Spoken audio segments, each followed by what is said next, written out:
The head of Price Cutter said this store could close because of a proposed Walmart. Now it's seeing more green, but we're not talking about money. A local sheriff sounds off on gun control with a stance some might find surprising. I took an oath to defend the Constitution.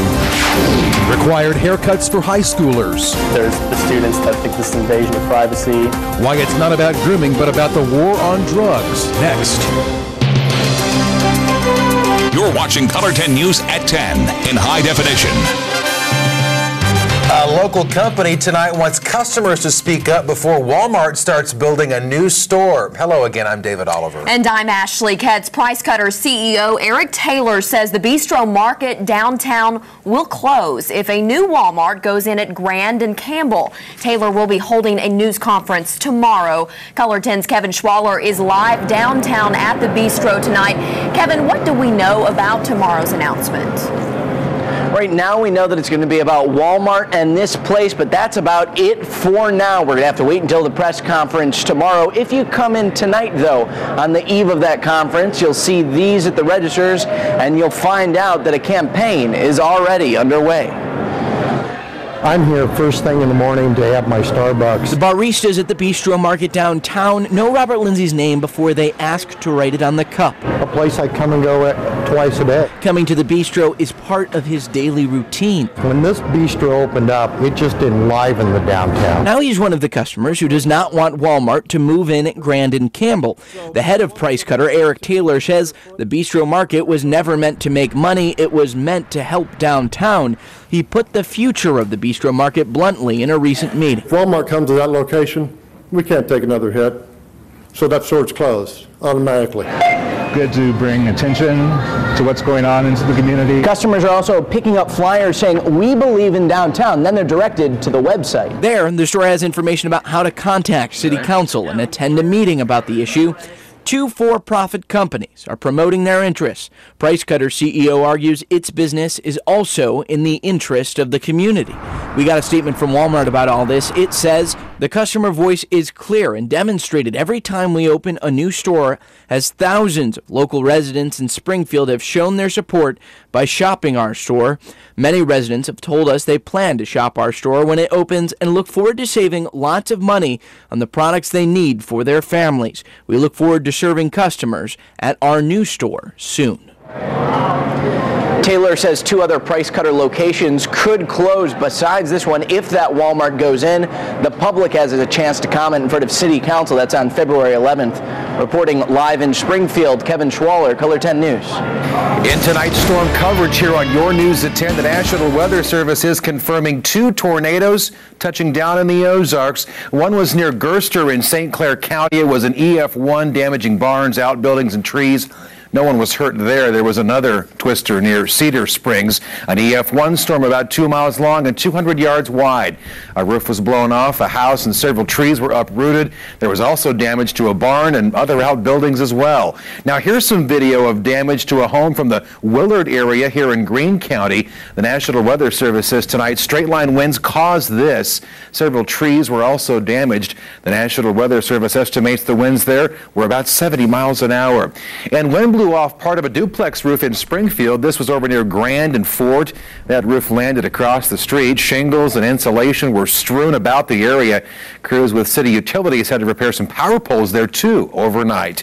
And Jamie Warner's back in our weather lab right now. The Ozarks is dealing with different conditions tonight, Jamie. Yeah, it's the cold after the storm, and it is cold. Temperatures are only in the 20s, and yeah, that's cold, but we've seen worse. But that wind is providing us with wind chills in the teens even at this hour. So if you're out there without those layers of clothing on, it's pretty nasty out there. And we've had spits of snow throughout the evening hours, especially to the north, but the heavier snow showers, actually, that was sort of confined to the morning hours. The severe weather threat is now making its way off the east coast of the United States. Still a severe weather threat, though, late this evening for parts of Virginia, North Carolina, South Carolina, into coastal Georgia.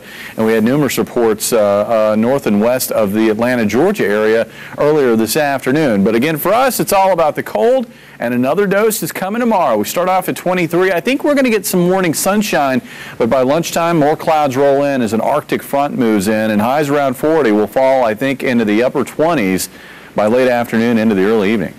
Thanks, Jamie. New at 10, the trial of a Springfield man accused of killing his stepson will be held in Greene County. Today, a judge denied William Jones' change of venue request. Jones is charged with first-degree murder for the shooting death of 14-year-old Trevor Reynolds. It happened last July on East Livingston. Police say Jones had blood on his hands when they showed up at the house. Also new at 10, a psychologist based out of Lebanon is headed to prison for healthcare fraud and forgery. A federal judge sentenced Rhett McCarty to 3 years without parole. Last August, McCarty pleaded guilty to a $1 million Medicaid scheme. McCarty must also pay back that money. A conservative sheriff is taking a moderate approach tonight to recent talk of gun restrictions. Many sheriffs have said they will ignore any mandate from the U.S. Congress that might violate the right to bear arms. But Christian County Sheriff Joey Kyle says in reality, many of the president's proposals will likely never pass. In a newspaper editorial, Kyle noted that no legislation has been introduced to ban, limit, or alter the public's right to possess guns.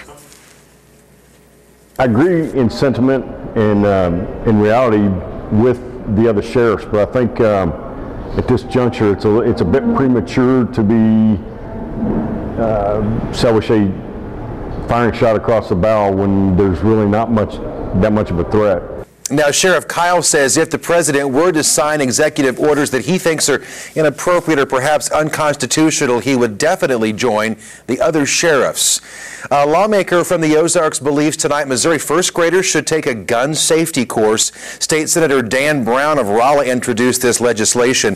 If the bill is approved, the National Rifle Association's Eddie Eagle Gun Safe program would be taught in every first grade classroom. Teachers would also have to attend an 8-hour training course. New tonight, foster families feel the love from others sharing similar experiences. Tonight, the group Cherished Kids had an event at James River Assembly South Campus. The Winter Wonderland Connection was meant for foster families that have recently adopted, or anyone interested in either to mingle and learn about the resources available in our area. I think events like this are very important to keep families connected and let them know that there's help out there and you're not alone in what you're doing. And what you're doing makes a huge difference in the life of not only one child, but can be many, many children. And Drury's women's volleyball team was there to serve drinks and snacks to everyone. The Cherished Kids says that 11,000 children in Missouri are in foster care. Well, folks, the IRS is now processing tax returns. It estimates more than 120 million households should now be able to start filing their taxes. Those who file more complex returns, like folks who claim energy and business credits, usually will be able to file in late February into March. The IRS offers also some free resources to help you with your taxes. Look for this link with this story on our homepage at ozarksfirst.com. Greene County workers do not get a pay raise. The county commission signed off on the $113 million budget this morning. It includes $2.7 million in spending cuts because of things like increased health care costs and a big reduction in fees for building and planning. Still, presiding Commissioner Jim Vebrock is optimistic. Our administrative financial team really stepped up to the plate this last year, and we've corrected a lot of things that have been neglected over the years, and we've taken a great step forward in our financial situation here at the county.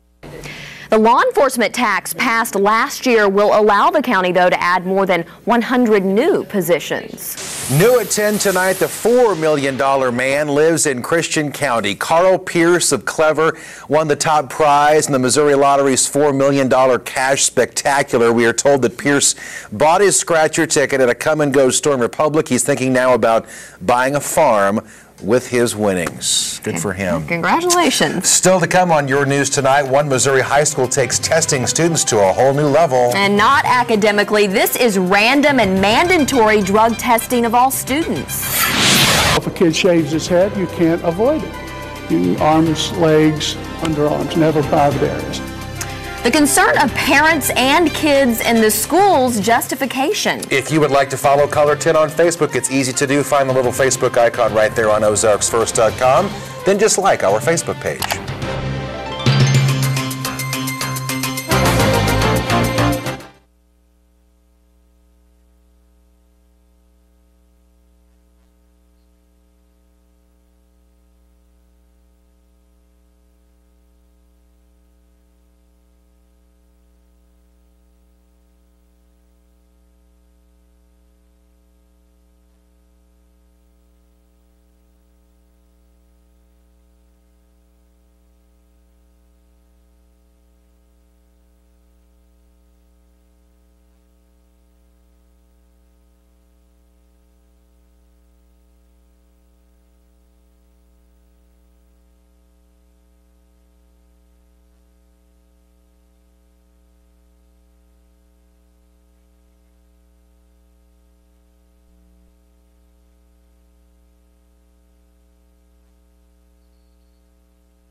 New at 10, a private high school in Missouri requires students to get haircuts. Not for looks, though. Krista Dubill found that administrators want student hair for drug testing. Rockhurst High School has done something no other school in our region has ever done. We've decided after about a 2.5-year conversation, 2-year conversation, to implement a program of random and mandatory drug testing of all of our students, and it will begin in the fall of 2013. This isn't a urine test or breathalyzer. Hess works, clip a little bit of hair back here. Dr. George Elder works for Psychomedics, the company doing the testing. 60 hairs, that's 50, if you weighed it, it's 50 milligrams of hair. Anything ingested or used in the past 90 days shows up. Not just what you've taken, but how much. The company can take hair from anywhere on the body, almost. So if a kid shaves his head, you can't avoid it. Arms, legs, underarms, never private areas. If the idea makes you uncomfortable, you're not the only one. Principal Gregory Harkness has held dozens of meetings, fielded hundreds of emails, and heard from parents and students as well. There's the students that think this is invasion of privacy. Some parents think that they're taking the role of parenting away from them. When they first announced it, there was lots of questions. One of the most common questions, what will the school do with results? Most high schools keep files on students, of course. We have guidance files, we have disciplinary files, we have academic files. Drug test results are put into a student's guidance file, which along with the student's disciplinary file is destroyed at graduation. The academic file is the only file ever sent to colleges or universities. The school will test for cocaine, PCP, opiates, methamphetamine, marijuana, and binge alcohol. No matter what substance is found, a first positive means a meeting with a guidance counselor and parents to decide how to get the student help. No administrators are told, and the student is given 90 days to get clean. School officials insist this isn't because of any specific problem at Rockhurst, and not because of any one incident. Kids are resourceful, we know that. They explore and test limits. But the world has changed. What's different today is the way an adolescent is resourceful is instead of 5 friends at school, we have 700 friends on Facebook. We have the ability to speak in a global community instead of a neighborhood community. And so the influences are very different today. After more than 2 years of talking about it, answering questions about it, and now implementing it, it seems most are now on board with the new policy. The parents are starting to get more comfortable with the idea, less threatened by it or less, not sure what's going to happen. They now know that the reasoning behind it is mostly for the health and welfare of the students. Students realize that they're taking this seriously, and they're really just trying to help us. And you can expect to see some standing water on Highway 76 near Branson tomorrow. That's because the city plans to conduct water line tests. Part of westbound 76 will be closed around 10 o'clock tomorrow morning. Jamie Warner back once again watching the cold temperatures that are really blanketing the Ozarks. Yeah, it's cold outside, and it's going to get even colder, it looks like. We've got another shot of Arctic air that's already making its way through the Dakotas, arrives tomorrow, and will lead to even colder conditions by this time tomorrow night. A look at that, and then a weekend warming trend coming up.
And now weather with Color 10 News Chief Meteorologist Jamie Warner. Well, today was one of those backwards kind of days where it started off warmer than it ended up. We actually had a high today of 47, but that was a midnight high. Temperatures, when you got up this morning, you were getting ready for work, you stepped outside, you were like, whoa, whoa, whoa, what happened? Well, the cold air had come in, but it actually got even colder as the morning wore on. In fact, we dipped below freezing by mid-morning and dropped into the upper 20s before the sun even set. And along with that cold this morning, we had some snow showers. In fact, here's a photo from Jeff and Yvette Naas of Camp Cole. This is a little south of Sedalia to the north of Springfield, but a lot of parts of the Ozarks had those snow showers, maybe even a little bit of that dipping south of the state line and in north central areas of Arkansas. You can see actually some accumulations. It was kind of brief. The accumulations, then it would sort of melt off, and then you get another one of those rounds of heavy snow showers. You get a little accumulation, and that would stop, and it would melt off. That was the pattern. We've still got some flurries out there. I saw a few earlier this evening. 27 currently in Springfield. Temperatures have sort of put on the brakes. And I think they're going to wait on the clouds to clear out and the winds to die down a little bit before they drop further. It does look like, though, we will drop into the low to mid-20s for overnight lows. Feels colder than it actually is out there because winds have been very gusty, and we've seen wind chills in the teens since this afternoon. Still looking at wind chills in the teens. Boy, did I feel it. I was pumping some gas out there, and I was like, wow.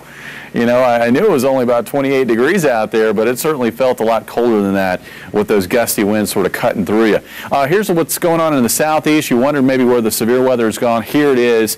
It is a weakening line of thunderstorms, but still packing a little bit of a punch, mainly some wind damage threat with this line as it makes its way through the Carolinas and parts of Virginia. Earlier this afternoon, though, northwest of Atlanta, we had several reports of tornadoes, and actually got some impressive video in. This is Adairsville. This is a video of a tornado you can see cutting through that area northwest of Atlanta, Georgia, and there was one man reported killed, I believe, from this tornado.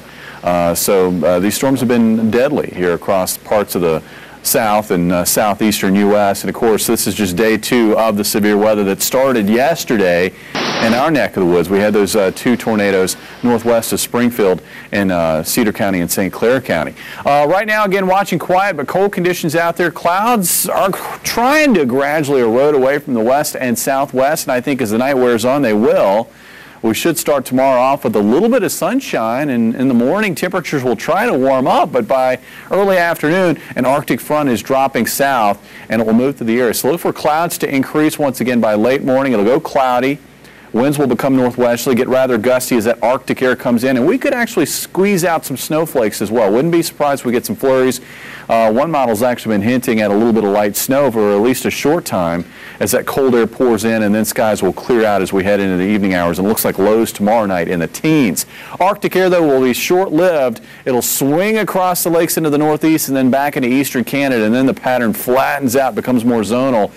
That means warmer air will spread back into the area later this weekend. Overnight tonight, though, 23 for an overnight low with gradually clearing skies out there. Everybody looking at lows tonight in the 20s. Tomorrow, skies will become cloudy once again. Looks like we'll top out at around 40, but look for falling temperatures during the afternoon hours. And again, there could be some flurries. Looks like around early afternoon. Friday, a cold day. Saturday, getting better. There could be a sprinkle as the system moves through in the morning. Sunday, back to sunshine and a high of 55. And then next week, looking good. Highs around 60. Morning lows in the 30s.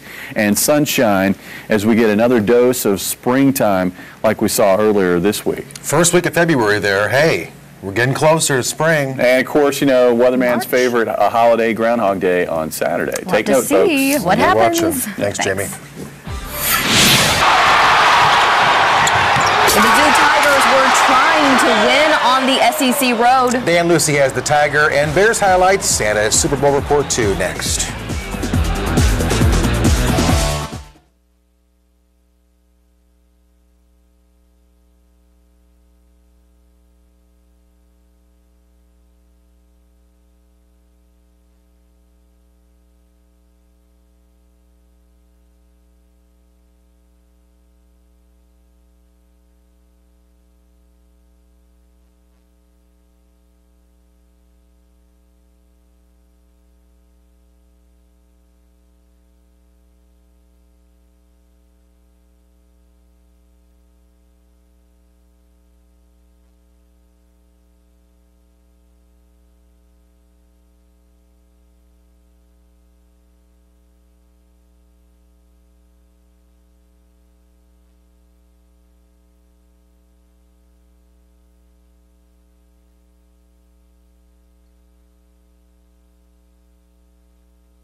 Now, the Chevy Dealer Sports Report with Dan Lucy.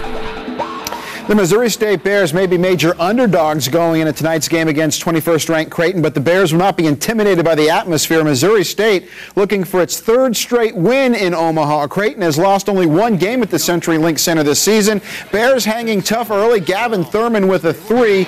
14-13 Jays, but Doug McDermott was his usual self. This three right here off in the corner off the inbounds, 28-17. Then Creighton's Gregory Echenique with the slam dunk right here. It was 30-19 Jays. Thurman with the jump hook on the other end, 35-28 Creighton. He had 21 for the Bears. End of the first half, Branson's Avery Dingman alone in the corner. He would get the ball and drop in the three-pointer. That was at the halftime buzzer. Creighton led by 13 at halftime. Second half, more Jays inside again to Echenique, and the foul, 57-39. Christian Kirk, big second half for the Bears. Down the boulevard right there for the layup, but it wasn't enough. Ball punched out to McDermott, and you know what he's going to do. He knocks down another three. McDermott with 29 points, 10 rebounds. Number 21 Creighton wins 91-77. There was a Tiger fight down in Baton Rouge tonight. 17th ranked Mizzou Tigers trying to do something they haven't done all season long, win a road game in the Southeastern Conference. Frank Hayes Tigers rolling into the Maravich Center on a two-game winning streak, but LSU's Tigers roaring loudly. LSU steals the ball out to Johnny O'Brien, the third, with the alley-oop slam dunk, 13-6 LSU. Then Andre Stinger with the leaning three-pointer right here. It was 22-10 LSU. Mizzou trying to get back in it in the first. Lawrence Bowers back from injury. Nice little step-back move there and the basket. They were down 13 at the half, and it didn't matter. LSU holds on to win. The final here was 73-70. Both the Baltimore Ravens and San Francisco 49ers hit the practice field for the first time today down in New Orleans at Super Bowl 47. For the players, the focus is shifting from a party atmosphere to game time. CBS is also getting ready for Sunday. As John Kutchko reports, it'll be a super broadcast. For 7 straight years, the Super Bowl has seen a growth in viewership, and for the last 3 years, they've set a viewing record as far as ratings are concerned. And at the center of it all is Jim Nantz. For any TV network broadcasting the Super Bowl, the level of commitment is enormous. In this case, CBS Sports will use over 60 cameras, and the man who will be the face of the coverage, veteran broadcaster Jim Nantz. I always envision when I'm doing the game, it's being watched in a party or in a party atmosphere or in a group setting. They're not even listening to us. Who are you kidding? So I'm excited. This is my 5th Super Bowl broadcast overall, and it's just a great honor to be entrusted with it. Nantz, working alongside analyst Phil Simms, like the players, has had enough of the hype. I mean, I'm ready for the game right now. I've read all the releases, all the newspaper reports, everything has been on the internet. I've done the Ravens a number of times this year. I needed to get up to speed a little bit with the 49ers. I'll be at their practice later in the week, visiting with coaches and players. We're ready. With all the fancy technology, the bells and whistles, the premise for Jim Nantz is a simple one. The key is let the picture speak for itself. I dial it back a little bit in this game, to be honest. I realize this is the Super Bowl. They're not watching to listen to me. They're watching to watch the game. For Jim Nantz, this will be his 3rd Super Bowl as lead play-by-play man, his 5th overall. And what you see on the air is what he's like off it, one of the classiest guys you'll ever meet. At the Super Bowl in New Orleans, I'm John Kutchko. Did we mention that you can watch the Super Bowl right here on Color 10? We'll be here. It's going to be a good night. We can't wait. All right, thanks, Stan. And we'll be right back.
Here are tonight's winning lottery numbers.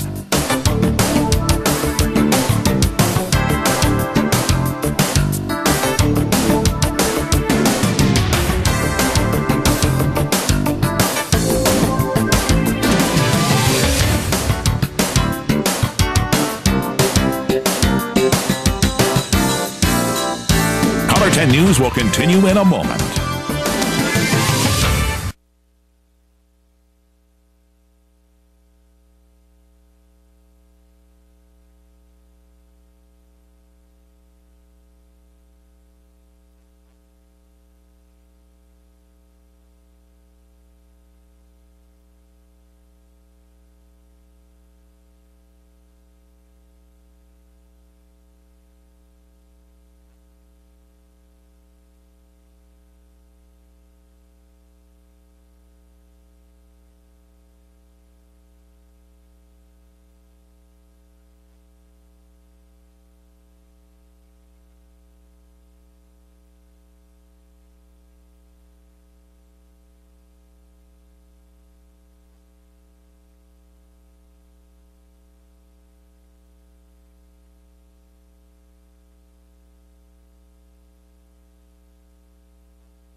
It took 18 months and 1,200 miles, but a dog and her owner are back together finally. Little guy right there, Puka, disappeared from Fort Campbell, Kentucky a year and a half ago. She wound up at a humane society in New Mexico. Workers there realized Puka had a microchip, and they were able to track down her owner, who flew into New Mexico today to reclaim the little pup. All's well that ends well. And on that note, we will say thanks for watching and making Color 10 your choice for news, weather, and sports. And we hope you have a great night. Don't forget, we're always online at ozarksfirst.com. See you tomorrow. Good night.